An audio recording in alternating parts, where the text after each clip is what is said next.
So hey man, do you smoke? Yeah. How many packs a day? 3.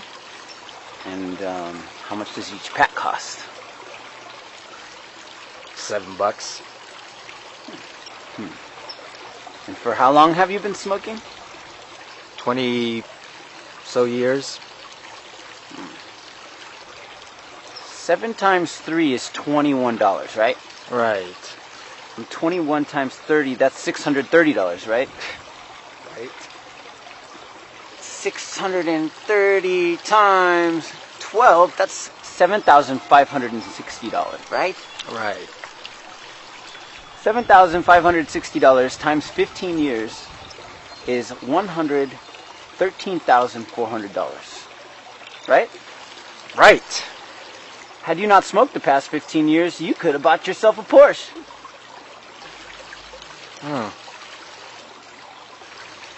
Do you smoke? Mm-mm. And where's your Porsche?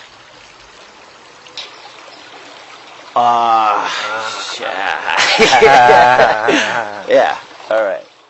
Alright, who wants to hold it? I can hold it. For how long have you been smoking?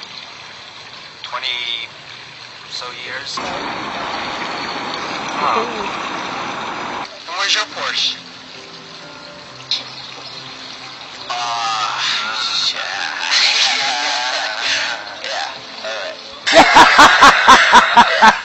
Yeah, fool! So, fellas, which one of you wants to go first? It was interesting to just focusing on counting the cigarettes in money worth and equating that as like a shock value. But the other guy took it matter of fact, like he enjoyed smoking, so it was worth that sacrifice. It wasn't about the money. Many times, like, we think, like, oh, a little bit every day, like, will, like, necessarily yield something in the future. But not really, you know, only if you have the mind to it. The guy wasn't, like saving up for a Porsche. So, like, yeah, he wasn't spending money with cigarettes, but he was probably spending money with something else, because then where's his Porsche, right? You'll only get a Porsche if that's your goal and if you're like saving for that. I am not sure I understand what the Porsche has to do with smoking at all.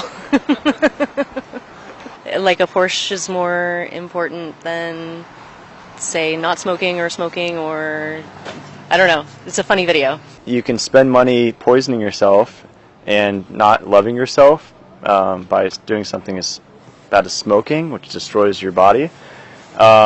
And it's also voting with your dollars. So you're voting with your dollars to pay people who don't care about the world, and meanwhile you're destroying your body. So it's a lose-lose. I think that this planet will start to turn around when people start loving themselves. And when you love yourself, you can open your heart and start to love others. But you can't love another until you love yourself. Absolutely.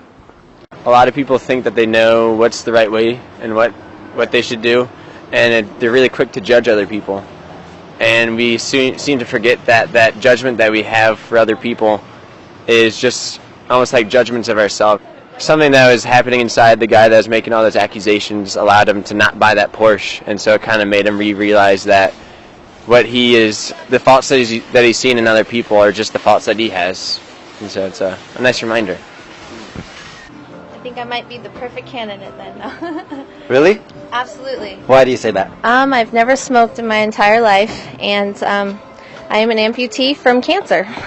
Wow. And I still don't smoke to this day, but so I don't know. I guess in life it's your choice to do what you want, because I guess life comes and goes for all of us, so it's your choice. That guy didn't spend $100-something thousand on cigarettes, but he spent it on something else because he had that money to spend. So I think it wasn't so much about what you're going to spend on cigarettes as much as temptation in general. 'Cause you don't always die from tobacco. Sometimes you just have a hole in your throat. Seen that commercial? It's an old commercial. From this film I learned that unless one applies one's mind to something, one is not going to accomplish that thing.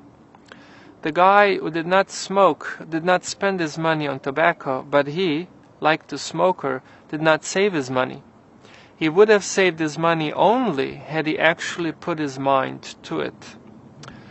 Similar principle works in the spiritual life. Unless you focus your mind on your spiritual path, you are likely not going to find enlightenment. Bhagavad Gita, the great book of spiritual wisdom, teaches, one must deliver oneself with the help of one's mind and not degrade oneself.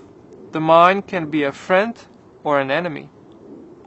For one who has conquered the mind is the best of friends, but for one who has not, his mind will be his greatest enemy. The mind is the central point of yoga practice.